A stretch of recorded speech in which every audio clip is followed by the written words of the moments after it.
Welcome to MINISTRIES. Today, we embark on a profound exploration. What does your faith diet look like? In this sermon, Minister Alexandria Armour will lead us on a journey of introspection, discussing how we can nourish our faith and foster spiritual growth. As I stand before you today, I am Charlotte, not just a messenger of this profound sermon, but also a fellow traveler on the path of spiritual growth. I share this journey with you, our close community members and individuals seeking spiritual guidance. Have you ever truly considered what your faith diet might resemble? What if we introduced a nutritional fact to our faith? These questions can ignite a sense of curiosity and self-reflection in you, leading to a deeper understanding of your spiritual journey. Imagine if we could quantify your faith like a nutritional fact on a food label. What would it look like? What components would it contain? Purpose replaces protein. Concentration replaces carbohydrates. Visions replace vegetables. Fruit replaced with the fruit of the Spirit. How healthy would you be in faith? You see, what works for others only works for some. That's why there are so many different takes on weight reduction. The same can happen regarding faith. Faith is not a one-size-fits-all thought, nor should our experiences of trust be placed into a box marked for everyone. So, it's essential to have your intimate check-in regarding the most important relationship you'll ever have.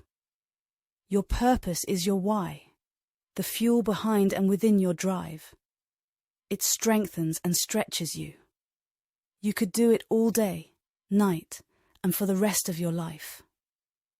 But sometimes, your purpose isn't enough. You need more support and nutrients. I like concentration as a purpose-supporting factor. Your point of focus transforms the world, and when answering the call, you're also responding to its pace regardless of reach and range. Multiple platforms, a degree with the certifications, or any of these examples involve managing your concentration. Just as there are different types of carbohydrates, concentration too has multiple high and low benefits, including distractions. But remember, we have the power to choose wisely. Like our diet, our faith is in our hands, empowering us to shape it as we see fit and take control of our spiritual growth. Vision can either aid us in this or hinder us in it. Many of us as children were picky eaters. This was especially true when eating our vegetables. We chose what we knew we did and didn't like, which looked weird and tasteless. Our taste for what we view is much like that. Does it catch and hold our attention? Is it action or drama-packed?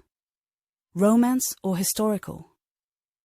Even with different tastes and access to a wide range of more, we've formed a habit that we should be mindful of and open to making and allowing adjustments.